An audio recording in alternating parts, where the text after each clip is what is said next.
Hi, this is D.S. Martin, author of the poetry book Conspiracy of Light, Poems Inspired by the Legacy of C.S. Lewis. You're listening to Pints with Jack. If there is to be any more space traveling, it will have to be time traveling as well.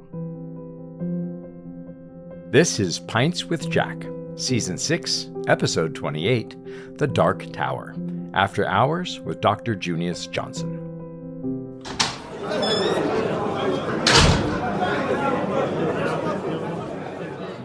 Welcome, everyone. Here on Pints with Jack, we're reading our way through the works of C.S. Lewis. And today we discuss a very strange corner of Lewis's writing, an incomplete draft of what appears to be an abortive sequel to Out of the Silent Planet. Our quote for today actually comes from the end of Out of the Silent Planet, and in The Dark Tower, Lewis kind of works out the ramifications of that, discussing, exploring the implications of what time travel might look like. Today, I'm glad to be joined by my friend, Dr. Junius Johnson. Junius Johnson is a Yale-trained scholar of theology, philosophy, and literature who devotes his time to thinking and writing about whatever is good, noble, and excellent, and how to bring these things to bear to nurture meaningful lives, especially as it touches Bonaventure, I understand. He's a prolific writer, an engaging speaker, an inspiring teacher, and a passionate musician. So, Junius Johnson, welcome to Pints with Jack. Thank you. It's so great to be here. Rather than scotch today, I got back from the weekend with a bit of a sore throat, so I am drinking peppermint tea that my lovely wife made for me. And what about you? I am also drinking peppermint tea as I am here doing a lot of voice recording this week and trying to just do some good vocal maintenance. Well, because Ransom has been learning a foreign language, we have a different language for saying cheers every week. And so this is kind of our first episodes where we'll actually get to say cheers. So cheers. Cheers. What else should our listeners know about you? What gets you up in the morning these days? Well, I love teaching, and the way that I do it these days is I do it through synchronous online courses, which gives me access to a different type of student, anyone, not just those who can afford to reorder their lives and go back to college or whatever. And so if they're interested in the types of things that I work on, come and hang out and let's have some great conversations together about some cool stuff. Yeah, that's Junius Johnson Academics, right? That's correct, yes. Okay, and David, of course, will have the links in the show, and I'm sure that there's some great conversations going on. Well, I want to just kick off before we even discuss what the Dark Tower is, and I'm not sure that either you or I know. I'm not sure Jack knew, which is part of why it didn't come to light. What drew you to this book? Well, when I was in college, I had a conversion to Christianity when I was 16, and I entered into a Puritan phase where I felt like I had spent my whole life looking at the world one way, and I suddenly learned that it wasn't that way. And in many ways, that came as a great relief because I didn't like the way that I was looking at it. I didn't like the way it looked to me, but it called into question what I could trust about my intuitions about the world. And so probably fueled by such things as, whatever's pure, whatever's noble, think on these things. And there's a way that seems right to a man, the end thereof is destruction. I came to the conclusion that I really needed to silence the world's voice in my head and fill my head with the church's voice instead. What that meant to me at the time, being a non-denominational evangelical Protestant, I didn't have a whole lot of tradition to go to. So that meant reading the Bible, and that meant reading apologists. And, big on the list was C.S. Lewis. And so I dove in and just devoured everything I could find. As soon as I started reading, I rediscovered the same love that I had had in Narnia since I was a little child and was going through that. So there is, of course, a finite amount of Lewis to be read. And in the mid-90s, it was even more finite than it is now. And so as I was getting to the ends of things, I began to sort of, grasp at straws for whatever is there. And I came across The Dark Tower and other stories. And like, oh, great, more fiction. I'll pick that up. And right away from the beginning, Walter Hooper begins describing this incomplete manuscript fragment that was the sequel to Out of the Silent Planet. And I didn't need to know anymore. I was hooked at that point. Like you're seeing behind the curtain now. You're seeing a possible world, right? And that's all I needed to know. I think that certainly mirrors my own experience. And I think a lot of readers, when I put together Mere Christians, it's the kind of thing that I saw in the stories again and again, that people read Lewis, you kind of read your standard Lewis or your Narnia or whatever. But once you start reading Lewis on your own, at a time when you need what he has to provide, which is so much. There's this great hunger and you start just consuming things. And for me, it was kind of like checking paperbacks into a big barrel. And so that's part of why I came to Till We Have Faces. And by the way, we have to slurp our glass every time I mention Till We Have Faces. You got it. David and Matt think that The Great Divorce is Lewis's best book, and I acknowledge that it's their favorite. But Lewis said Till We Have Faces was far and away. And yes, listeners, we will connect The Dark Tower to Till We Have Faces. But this idea of rooting around in the corners of Lewis, I think is really fruitful. I also just got back from the Mere Anglicanism Conference in Charleston, South Carolina, and a fantastic weekend with Alistair McGrath and Michael Ward and Peter Kraft, just wonderful speakers. Jerry Root was there. But one of the things McGrath kept hammering home is that apologetics is not an end to itself. Apologetics is about a story. Mm-hmm. And I've been thinking a great deal about that, even in my own work on Till We Have Faces. And it's fun to see Lewis write an abortive story, write a story that really just didn't come off. And in some ways has a whole lot of issues. Yeah, and you learn a lot about a writer from seeing some of the directions that they were tempted down, and in this instance, walked quite a long ways down, but ultimately felt that it wasn't, either wasn't worth bringing to completion or didn't see the path himself to bring it to completion. Yeah, well, and Diana Glyer is good on, the Williams book, The Noise of Something That Wasn't There, something like that. And how everybody, Michael Williams, his wife, and all the Inklings said it was terrible and he abandoned it. And just the way that the way that hopefully we have friends good enough to tell us when we're going wrong. Yeah. Well, a lot of people have not ever heard of the Dark Tower. And so let's talk a little bit about what it is, what the background of it was. And then I had a question as I was thinking about it, and I don't know that I've ever really ran down the answer. There's that kind of famous discussion between Lewis and Tolkien, conversation about Jack should write space travel and Toller should write time travel. And Toller's never really did anything about that besides the Notion Club papers. But tell us what the Dark Tower is. Yeah, the Dark Tower is this funny manuscript that Walter Hooper discovered, as he tells it, quite by accident. This was not long after Lewis had died, and Warney was cleaning out the house in preparation for moving into a smaller place. And a lot of Lewis's papers he was just burning them. There was just a bonfire that went on for 3 days, and who knows what we lost in that purge. But I think it was the gardener who sent word around to Hooper, who happened to be at college at the time, and said, "Hey, you got to get over here. There's a stack of stuff you might want." And so he did, and he was able to cart it all away, and he started going through it. He started reading this thing, and he realized very quickly this was an aborted sequel to Out of the Silent Planet. Obviously aborted because he'd never heard of it. It hadn't been published. The manuscript is incomplete, and we don't know. Lewis never talks about it elsewhere, so far as I've ever heard anyone say, and so we don't have any sense of why he didn't bring it to completion, whether Hooper even has the supposition that he probably forgot that he wrote it after a certain point in time. Mm-hmm. Many of the Inklings said that they had not heard it, although eventually some folks began to say, no, I did see, he did read parts of that to us. So there was that whole situation. But it was an attempt to go down a certain direction for both Ransom and the world of what came to be the Cosmic Trilogy. Yeah. That was ultimately aborted. Well, and that quote that we started with is from the last pages, the last few lines of Out of the Silent Planet.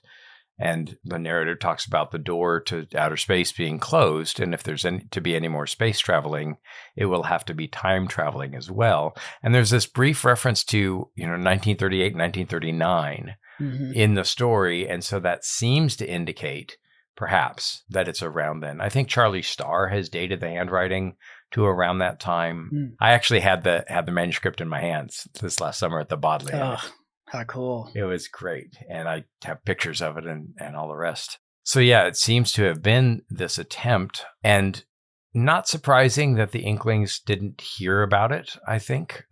Gervais Matthews recalls it quite clearly. Mm-hmm. And one of the things I've been thinking about, especially as I read Paul Fittis's book, have you read that yet? Friends and Co-Inherents? Wonderful book. Oh my gosh, about the relationship between Williams and Lewis.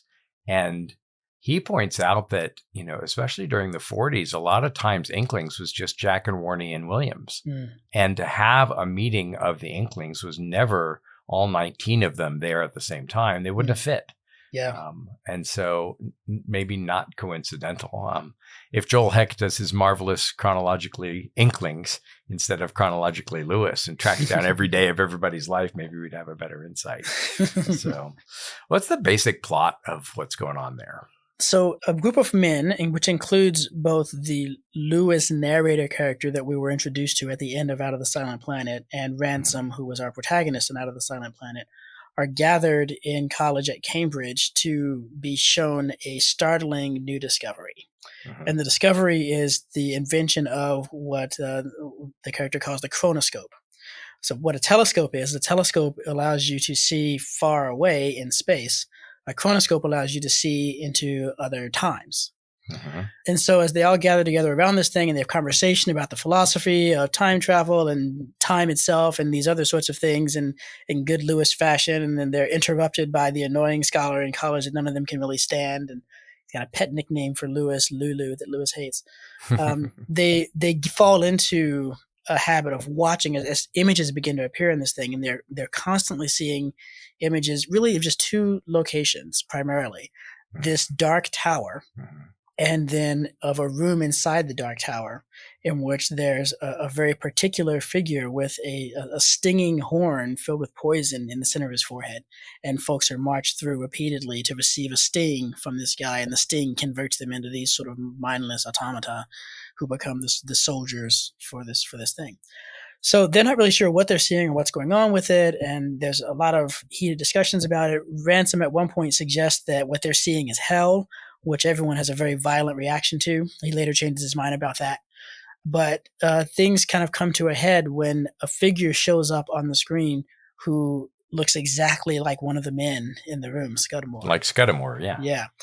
And that leads to a series of events in which Scudamore becomes so agitated that he jumps at the chronoscope and actually changes place with the Scudamore in the other time. And so now our Scudamore is off in this other time, and their Scudamore is in our time. And the story largely follows Scudamore in other time before it finally breaks off. Well, and he's trying to rescue somebody, right? Right. His fiancée, who was coming to Cambridge to visit him, she also has a double there. And when he sees her there, and he doesn't want to, she's about to be stung by the poison, and he doesn't want that to happen. And that's what causes him to jump at the chronoscope and get dragged in. That's just, it's really strange. And the sting is right in the middle of his forehead. It's hard not to see phallic and Freudian whatever in that. And then the hellish cavorting and all the rest. I think it's rife with some Lewisian ideas, but I think that he rightly abandoned it. And Lewis doesn't, he says, don't ever throw anything away. And oftentimes, I mean, as I discovered with early prose joy and surprised by joy, Lewis is really kind of copying over some of those passages. And I think that the ideas are flipping around a little. The flipping of the characters of the Scudamores reminds me a little bit of Merlin and the beggar. Right? Yeah, for sure. That kind of mirroring with the senseless and the sensible. Yeah, that's right. That's right. So I think he picks up on some of those trails. Well, and another way to look at it too is it's a bit like if you take the character from The Great Divorce, who's got the, what is it, a monkey? Or on his back? It's not a monkey, but whatever the thing is on his back. A lizard. The lizard, right? Yeah. Yep. And who successfully lets go, oddly, of all the characters. It's a bit like a reflection of him temporally, before and after letting go of the lizard, letting the lizard be killed. So this is before Screwtape. I've got to believe that he's already, and I need to follow this up, but I've got to believe that he's already thinking about his Paradise Lost book. And I know that the idea for Screwtape doesn't come for a while. And then the broadcasts start in like 41, and he talks about the devil there. Orpheus, and as listeners know, I'm a names guy, and so the names are going to really haunt me until I figure them out.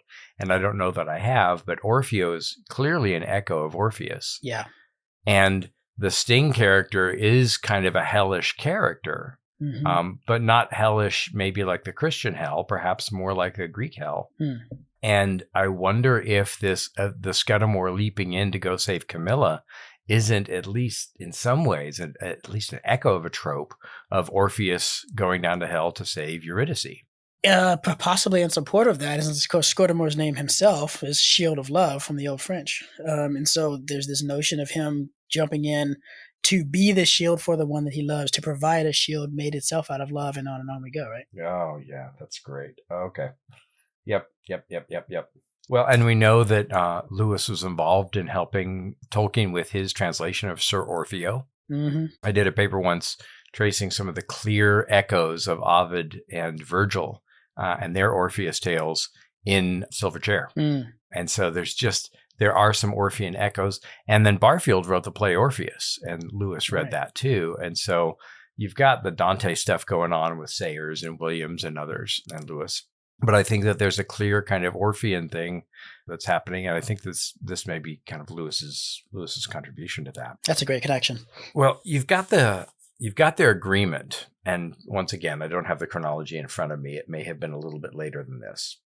But you've got this agreement about space travel and time travel. Do you think that this is a piece of that at all? I wouldn't necessarily know how to put that in. And I'm kind of in the same boat as you, as I haven't chased that out yet. Because if Lewis had proceeded with this, then he would have done both. Mm-hmm. Right? Yeah. And by abandoning this, he confines himself to the space travel question. I'm inclined to think it has more to do with images. As Jack talks about, his stories begin with images that then develop into things. Mm-hmm. I think he had some images that were really interesting to him that he was very curious to track down, and they just never resolved as clearly as he liked. Yeah, well, it all began with a picture, and there are certainly some graphic images going on, and I wonder if maybe this attempt to save an earthly woman from some chronological hell morphed into him doing the closest thing that he could get to the angelic in Perelandra, which is saving an innocent woman from a devil from our world. Yeah, and he picks up some traces of it from Perelandra. I think that's right. He seemed to have had some, in abandoning the Dark Tower, there seemed to have been some thematic elements that he did feel were important to pick up coming out of the Silent Planet, and they found their way into Perelandra. And then others that found their way not until that hideous strength. Yeah, and even beyond. And right. Well, I was just talking with Diana Glyer the other day, and she has publicly on Facebook been mentioning a book that she's writing and a word count that she's doing. And so a couple of weeks ago, she talked about having to cut a bunch of the words. But, any creative person will know that you don't know what you really want to write until you find out what you don't want to write sometimes. That's right. So, well, and another experience that any of us who've tried our hands at writing stories before have had is you have an idea and you like it, and you think it's a good idea, and you're working down the way, and as you're working your way towards it, other things come up, and as you follow those out, you reach a point where you can't take both of these paths. You're going to have to abandon one of them, and that's a heartbreaking part of being a writer, but it is a part of being a writer. There's a lot of things that you could have done that you couldn't do because you did the one thing that you did choose to do. It's like Chesterton says about the particular is so important. The greatness of love is in following a single woman and setting aside other things to do that. And that's very true of story as well. Yeah. Well, and the pure in heart is what does Kierkegaard say is to will one thing. Yeah. And then doesn't Lewis say in The Great Divorce, the reason why the pure in heart see God is because they're the only ones who want to. Yeah. So yeah, I'm not bummed by the fact that he didn't finish it. I wonder. So there's some pages missing and it breaks off mid-line, right? That's right. 2 pages missing of these 8.5 by 13 pages, and then it also stops in the middle of a sentence. And I wonder what happened to those pages. Now, maybe they could have been lost in the fire or anything else. And, listeners, there is some controversy about the fire. Most of that controversy has been laid to rest. Jerry Root is really good on this. Walter Hooper tells the story of, being, I think it was I tracked it all down. I've got it written down somewhere. I think it may have been in January after Lewis died. And Packshard. I think that's right, January 1964, yeah. Yep. And Walter tells the story 3 or 4 times, and the details are surprisingly consistent.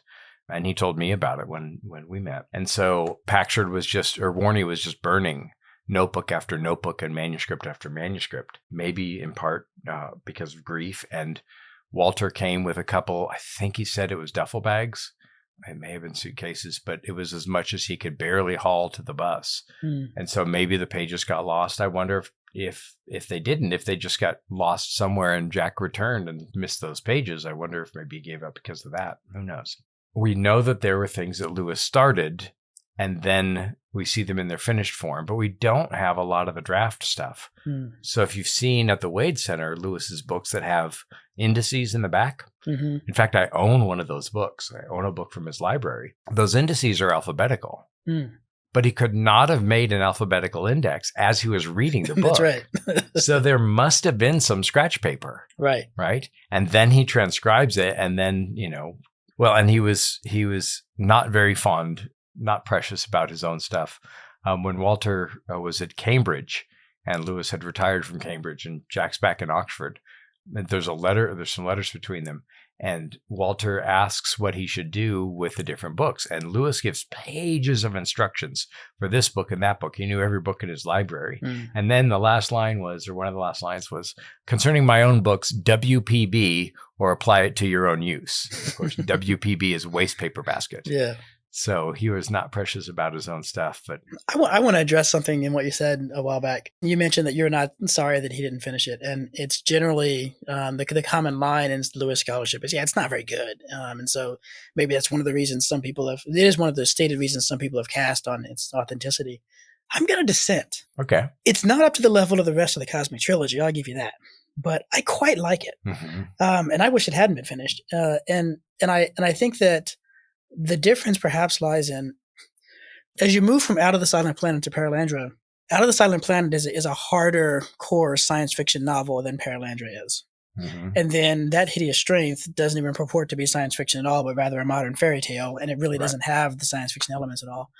The Dark Tower is even harder science fiction than Out of the Silent Planet was. And as a fan of the classic old school H.G. Wells science fiction, I think what he's doing is a really, really great version of that genre of writing.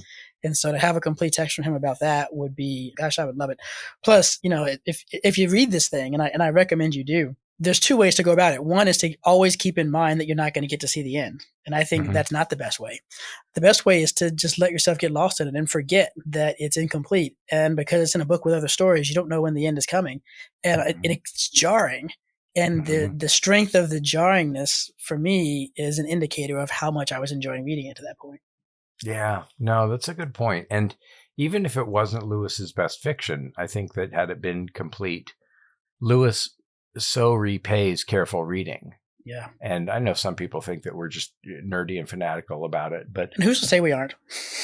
Well, we are, but that's not what's driving what's going on here. That's right. And I just was at a conference with these world-class scholars, and they're reading bits of Lewis, and the whole audience is just dying laughing because it's so well done. And so I don't know that it was going in a great direction, but I think that there's something to be said for what would it have looked like. And I think that he decides that he doesn't want to go that way. I'm mindful of people clamoring for a book about angels. So after he gets done writing Screwtape, then people say, well, now give us the angelic perspective. And he says, well, I can't. And the closest I think he gets is Paralandra. Even then, it has to be infected. And so I think that maybe this is kind of the positive side of the negative Dark Tower. Yeah. So Ransom is the opposite of Stinger Man. Yeah. Right. And Camilla is Tinadrill. Like you said, I think it's a repository for some later ideas. If you would ask me the question, what would you change about the Dark Tower? If you could change it and make it such that we all wanted to read that book, what would it be? And it would be quite simply this: I would not have it be a sequel to Out of the Silent Planet.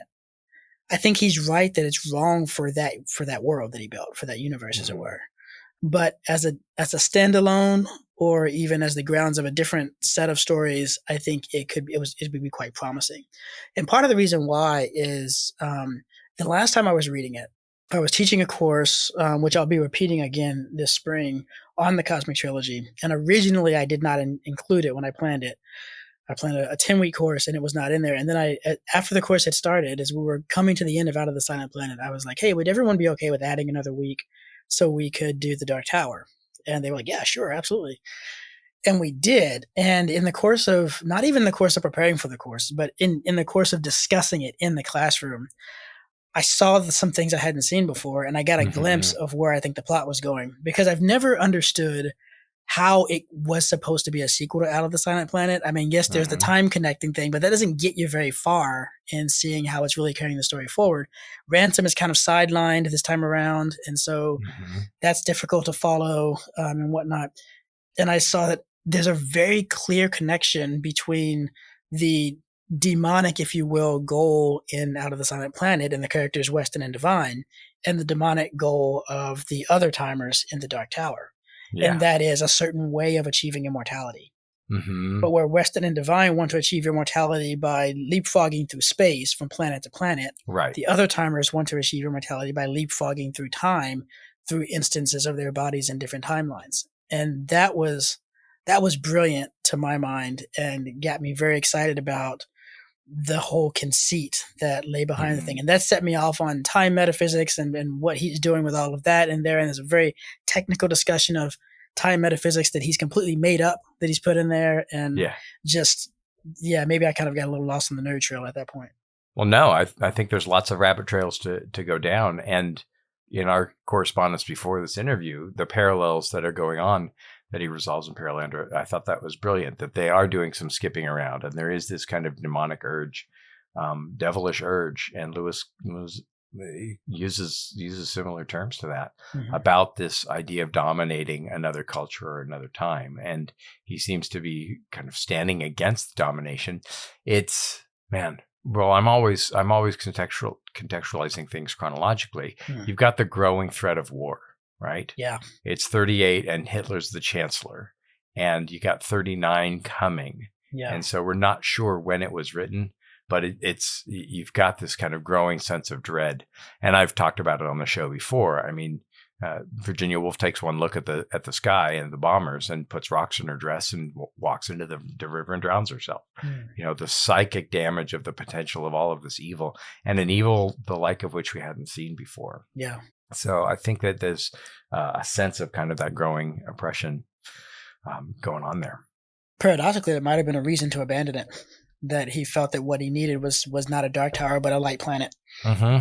Very nice. What he needed was not a dark tower, but a light planet. That's so good. The thing that struck me on this rereading is the first few pages seem almost like what Lewis is currently at this time criticizing Tolkien for, which is too much Hobbit talk. Yeah. And, you know, the early drafts, and Diana Gleyer's great on this, you know, the Hobbits talk about Hobbit stuff. And I think you get a real glimpse into almost a transcription of what an Inklings meeting would have looked like. Right? Yeah. I mean, they're talking about these abstruse things, and, you know, it's just, I think that's what that is. Yeah. And people outside the room don't care. And that's okay, because all the people in the room do care. And this is the safe place to do that. Right. Well, and like Lewis says, that your first friend agrees with you about all the right things, and your second friend opposes you about all the right things. You know, and this is our first introduction to McPhee. Yes. I mean, we don't see McPhee again until that Idiot Strength. That's right. And this is interesting because McPhee's the only character introduced in the Dark Tower who survives fairly unchanged. Same name and very similar characteristics. He's my Welsh skeptic, right? All the way through to that Hideous Strength. Yeah. And so there's a tenderness for that. He loves that character for some reason. And but I think the way that we see, and this is a discussion for another book, but the way that we see Ransom relating to McPhee with this sort of condescending tenderness is a bit of Lewis's own feelings towards him as well. Yeah. Welsh or Scottish? I thought he was Welsh. Am I wrong about that? I could be. Yeah, I think it's Scottish, but I'd have to double check. And he emphasizes his accent. Of course, McPhee represents to some degree, to some small degree anyway, the great knock. He represents Patrick, you know, and his kind of Scottish rationalism. But you're probably right. But yeah, I think it's a real insight into what some of those conversations in those rooms would have done. Having read Paul Fittis's book, and listeners, it's hard to get your hands on. It's over $100. And if Crystal Hurd and Zenzuk hadn't sent me a copy, I certainly wouldn't own it. But Fittis is a Baptist. He's a theologian at Oxford, a systematic theologian, and has done this marvelous book tracing the relationship between Williams and Lewis. And they got deeper and closer much more quickly.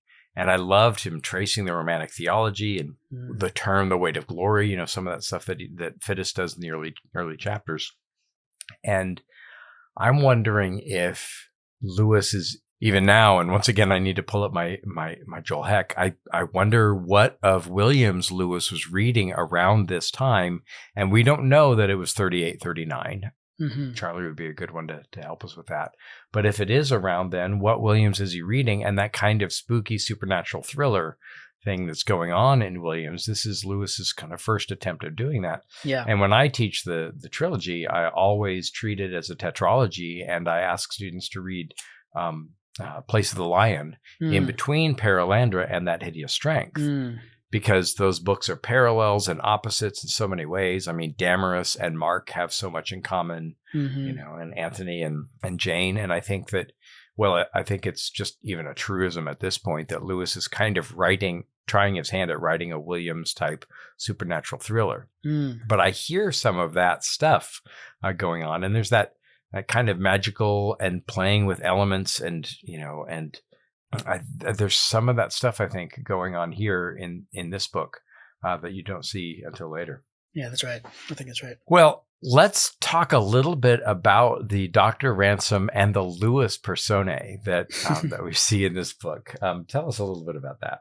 Yeah, so, if you recall, at the end of Out of the Silent Planet, which many of our listeners won't have read yet, but a lot of them have read before, but it's okay. Well, as you are about to read it and enjoying your joyous first encounter with this remarkable book, you will discover that there's a little epilogue in which Lewis invents himself as a character and says, "This is how I came into this whole story." And that has a really profound effect, because what it does is it makes the claim that, using a literary device, that it's actually nonfiction, that this really in fact happened. Now, of course, Lewis doesn't think that you're gullible enough to buy that this is in fact the case, and that's not the point of it. The point of that literary device is it makes clear that this story should be thought about in connection to our own world. That the things that are true in this story have dark echoes in our world. And then the point of that epilogue is really to sort of amp things up. He makes the claim that, we knew something was coming when we started talking about this, and it turns out events have moved a lot faster than we thought, and this book is coming out almost too late. So that's fun, and it's exciting, and it's fun for a reader. And I always love that literary conceit where the documents of this guy fell into my possession and I discovered this or that. It's much the same thrill that I get when reading The Magician's Nephew, and Uncle Andrew talks about the box containing dust from another world and how the box itself was from Atlantis, and just sort of tying all these things together. Really, really cool. Come into this book, and once again, Lewis and Ransom, who are these friends, as we've learned from the end of Out of the Silent Planet, are invited along. But it's very different, because this time Lewis, the narrator, is invited along as a character in the story himself. And so he gets to play a role, and it's not just events that took place that are being recounted to him later on. That is a conceit that will not be picked up again. I should say, at the beginning of Perelandra, the Lewis character plays a very, very large role, because he's going to be there to be the one to help Ransom carry out, he's got to seal him into the coffin that he's going to travel to Perelandra in, and he's got to be there to receive him when he comes back. And there's a lengthy scene at the beginning in which Lewis is being opposed by demonic forces that don't want him to do it. And we get to follow him through that psychological descent into hell. But then when you come to That Hideous Strength, the Lewis character disappears. Yeah. And that's something that was striking to me in my first reading. Was I was looking forward to having seen the Lewis character take a more active role in the second book. I was thinking that he would become one of the dramatis personae in the third book, and he never really did. Well, in The Dark Tower, that's true. He steps onto the stage in a very powerful way, and presumably would have been there throughout the story on the part of the story that takes place in our timeline. Yeah, no, I think that's exactly right. And there's this, I think that Lewis is kind of entertaining these two personae of himself and Ransom. And some of the Inklings suggested that Ransom was based on Williams. But the thing that really disappoints me is that the name Ransom is so crucial. Yeah. And, Maladil says, "My name is Ransom too." Or the Yarsa says, "No, it's Maladil." It's Maladil, yeah. Jesus says, "I am Ransom too. I'm called Ransom too." And Ransom is this incredibly important name, and he breaks down the etymology. And then, of course, at the end, he tosses it off and, I've changed the name. And so that kind of inconsistency, I think that Lewis missed the trick there, loses the plot a little bit on containing this consistent thing. It reminded me of the original conceit of the Beatles in Sgt. Pepper, where Paul wanted to kind of do this whole album as if there was this band called Sgt. Pepper's Lonely Hearts Club Band and Billy Shears and all the rest. And so it started out as this kind of carnivalesque sort of band playing, and then they just, threw in some of the best songs ever made, but still. But just what they happen to have on hand, yeah. Right. And so the conceit gets lost along the way. And I think that happens here. But Talk of Ransom, Brenton Dickinson made a great discovery and published it. And I'm sure that we can track it down and put it in the show notes. And I think that we talked about it during our Screwtape season a couple of years ago, that there was another paragraph to the intro of Screwtape Letters. And you just read that out today. So tell us a little bit about what happened there. Yeah. He discovered that there was a handwritten version of the preface that differed from what was printed and what we have printed in our text. And when he compared them to each other, what he discovered was that Lewis originally had said that, whereas in our version he says, "Nothing will induce me to tell you how these letters came into my possession." Mm-hmm. In that version, he says, "Nothing will induce me to tell you how they came into Ransom's possession." In the original from which they were translated. Mm-hmm. And so Ransom is introduced as the one who actually got his hands on these things and presumably the one who translated them. It doesn't expressly say that, but Ransom is a philologist and that would make sense. And when you start thinking through, well, what would he have translated from? And this is followed out very well in the article. The most logical thing would be the old solar language that Ransom has learned in Malacandra. And so he's the only human literally who could translate them. And perhaps he's gotten these from his travels in places that lie outside of our normal experience. So what that does then is it presents the Screwtape Letters as potentially a part of the same universe as the Cosmic Trilogy. Mm-hmm.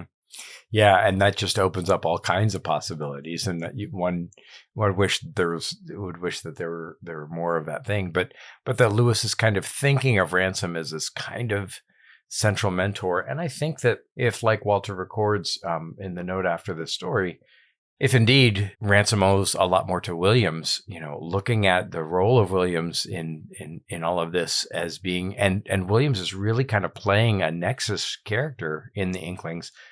The paper that I did that I'm hoping to publish at Northwind Seminary on this called it's Charles Williams, the Ultimate Inkling ? And in some ways, he's the most impactful Inkling. He's the last Inkling to enter, and his death kind of sounds the death knell of the Inklings. And so he just kind of comes barging in, and Tolkien's jealous of him for the rest of his life. And then he was one of the most consistent Inklings. Fit is great at tracking that stuff down. So oftentimes an Inklings meeting would be with Williams and Warney and Jack, and that would have been an Inklings. Yeah. And so when Williams is not as consistent, and as Warney famously says, in 1947, no one turned up, the Inklings stop. And so there's this kind of idea of this really strong personality. He's a little older than most of the Inklings by about 10 years. And he's writing some really strange stuff that Tolkien would later say, "Oh, I had no sympathy. It lay altogether outside of my sympathies." Mm-hmm. But that's not the story that he tells during the day. During the actual time. So I think that you could almost see the specter of Williams here. And I wonder if Williams saw it and then suggested Jack go in a different way. I don't know. I wonder what that impact is. Well, one of the things that I would want to make sure that readers come away from this, listeners come away from this with, is the recognition that the Dark Tower is irreconcilable with the rest of the Cosmic Trilogy. Mm-hmm. And so it is truly an abandoned pathway. It's a dead end path if you're walking through the forest. You can't go any further down it. Unfortunately, the sort of inconsistency that you talked about, Andrew, Lewis was prone to. Mm-hmm. We see this very much in the Chronicles of Narnia. There are a ton of inconsistencies in the Chronicles of Narnia from beginning to end. Mm-hmm. And as much as fans have done to try to come up with theories to harmonize these after the fact, I mean, the reality is he had no idea how Narnia was created by Aslan when he wrote The Lion, the Witch, and the Wardrobe, and he never intended to tell that story. Right. And when it came time to do so, a writer going back to do earlier work in his own world has got a tough choice to make, because you're going to have great ideas that don't fit with what you've done before. And so do you constrain yourself to what came before, or do you follow the great idea? I'm not here to tell you which one of those is the right choice, but in Narnia, Lewis chose to follow the ideas rather than to choose consistency. So maybe he might have had some sympathy with Emerson's claim that a foolish consistency is the hobgoblin of little minds. Yeah. Or he just might not have been, he just might have, not been thinking about it as much as he had a lot on his mind all the time. He was busy. He was just busy. Yeah. He wrote these at the end of long days where he's taking tutorials and he's serving as a night guard, in the war. And he's dealing with Minto, whose health is, pretty soon going to be fading, and Warnie and all the rest. And by the end of the 50s, he calls himself cab horse tired. And that's right in the middle of writing the Narnias. And we're still a couple of years from the refreshment of Joy Davidman coming into his life. So if he starts writing them in 48 and finishes them in 53, well, Minto goes into the hospital in 50 and he visits her every day. And then she dies in 51. And he starts corresponding with Joy, and Warnie's doing what Warnie's doing. And Tolkien, on the other hand, is a professor. So he doesn't have to take tutorial students and has a relatively stable home life. And so he can afford to really go through the details and have these consistencies. There's a famous story, listeners, about Warnie and I forget who else. It's in one of the biographies. Somebody talking with Jack about the inconsistencies in Lion, the Witch, and the Wardrobe. And so the friend says, "Okay, Jack, it's 100 years winter, right?" And he said, "Yeah." And they say, "Where do they get the oranges for the orange marmalade? The gloriously sticky orange marmalade?" And Lewis tries to bluster out something, and Warnie says, "Oh, Jack, she's got you, and you know it." And of course, with a fairy tale, those consistencies don't necessarily need to match up quite as much, but they were written. I think they were more or less dashed off. And Diana Glyer has said that Lewis crossed out about 7% of what he wrote, which is astounding. And it infuriated Tolkien because he, makes these complete books that are marvelous. So, but yeah, there are some inconsistencies, and so I think we want to come at this series that way. Whether we're including the Dark Tower and how we're thinking of the Cosmic Trilogy or not, whether we're including the Screwtape Letters and how we're thinking of the Cosmic Trilogy or not, I'm the kind of person who my first thought is, okay, like we got to figure this out. Like, how do these things line up? How can I fit this all together? And I'm going to try to make a nice Tolkien-esque puzzle out of it. But the reality is, it's not going to work. Neither the Dark Tower nor Paralandra are a good follow-up to the tease for a sequel at the end of Out of the Silent Planet. I mean, the Dark Tower is a better look at it, but at the end of the day, it itself is still not doesn't very much fulfill that promise of travel to other planets being by means of going to other times. That doesn't seem to be at all an element that's present there. I bet you that was Lewis kind of pressuring Tolkien. Right? I've done my bit. Now it's time for you to do your bit. Oh, interesting. And Tolkien didn't. And so Lewis tries his hand at it. It's like the book the book about language that Lewis and Tolkien were going to write that Steve Beebe found the first chapter of. And Lewis dutifully wrote his chapter, and Tolkien, the niggle that he was, never finished it. Yeah. Although there was so little time, if that dating is right of 38 to 39, there's so little time that he gave Tolkien to get it done. Yeah. Well, and he was prolific. So, Well, listeners, I know that you'd be disappointed if I didn't talk about the connections to Till We Have Faces, and I've got to admit that I need to do a little bit more careful of a rereading of it. But Scudamore, The Shield of Love? Yeah. There you go. Anything about love is about Till We Have Faces. Which is, in fact, the greatest of Lewis's fictional works. Far and away my best book. No doubt. No question. But there's also a phrase in The Dark Tower that Lewis often uses on page 20 of the paperbacks that most of us have. Don't you see that long before you had reached the level of timeless experience, you would have had to become so interested in something else, or frankly, someone else, that you wouldn't be bothering about time travel? And something or someone, you see that in the preface to Mere Christianity, something or someone speaking with the same voice. And the something, the other, the outer, the pointing towards someone else. This is all kind of what Lewis, and maybe why Lewis doesn't finish is it doesn't allow the opportunity to paint a clear enough picture of God. Yeah. He kind of writes himself into a horrible, squalid neighborhood, and there is no heraldic bus coming to pick him up and whisk him away to heaven. That's right. I mean, there's a point at which while Scudamore is there, he is thinking and speaking in the language that they speak in that place. And Lewis delves into that a little bit and says, when he tries to think about it consciously, he can't do it and he can't speak it. He can't read the words on the page. But if he just starts reading and doesn't think about it, it's like muscle memory in the body that he's inhabiting is able to read and speak in that language. Yeah. And there was a moment when he wants to exclaim, thank God. Mm-hmm. And he stops after thank because there's no word for God in the language that he is speaking in. Mm-hmm. And that's a really cool moment. But like, yeah, you're right. There's this total absence of God another time. Yeah. And so I think that he redeems that by picturing, the hellish view of Screwtape, but there is God and he's the great enemy. Yeah. And if I'm right about my kind of fundamental field theory of Lewis, that it's caritas and claritas, that his goal is charity, is love, especially the love of God. His means to get there, or his method of getting there, is by making things clear. He clears away obscurities, whether it's medieval lit or allegorical love poetry or whatever else it is.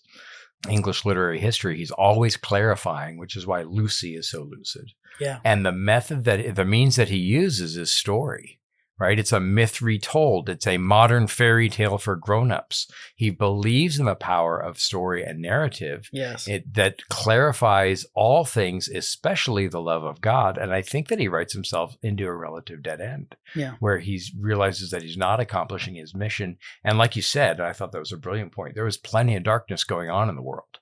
Yeah. And he didn't need to add to it. So yeah. In other words, maybe the answer to all of it is just sometimes fairy stories say best what needs to be said. There you go. I think that's always true. And let's hope that we're old enough to start reading our fairy tales again. Oh, man. Well, what a joy to spend some time with you, brother. And I look forward to more of the same. Dr. Junius Johnson, before we go, tell us how people can find you. So you can find all the courses that I teach and the resources that I have for those types of things on academics.juniusjohnson.com.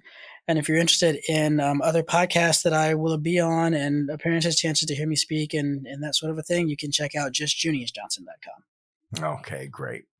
Well, as the landlord rings the bell for the final cups of tea, we just want to thank Dr. Junius Johnson again for coming on the show. And we also want to take a moment to thank our Patreon supporters who have been so generous with us. And I was grateful during the conference this last weekend to meet a lot of listeners and some of the patrons for the show. I want to thank particularly our supporters, Matt and Jake, James and Erica. Thank you also to Marvin and Joelle, Deborah and Amanda, Thomas, Bill, Bud, always raise a glass to you, friend, Shane, Kay, Paul, Kimberly and Gillis, Gary and Stephen, Matt and Kelly, Chris, James, Kate, Peter, David, Angela, and Rowdy. Well, we pray for our listeners and their prayer requests from the Slack channel every Tuesday. I have Pints with Jack in my prayers every day. And if you've enjoyed this episode, please share this episode on social media. Tell your friends about it. And then, of course, join us next time when we'll continue to go further up and further in.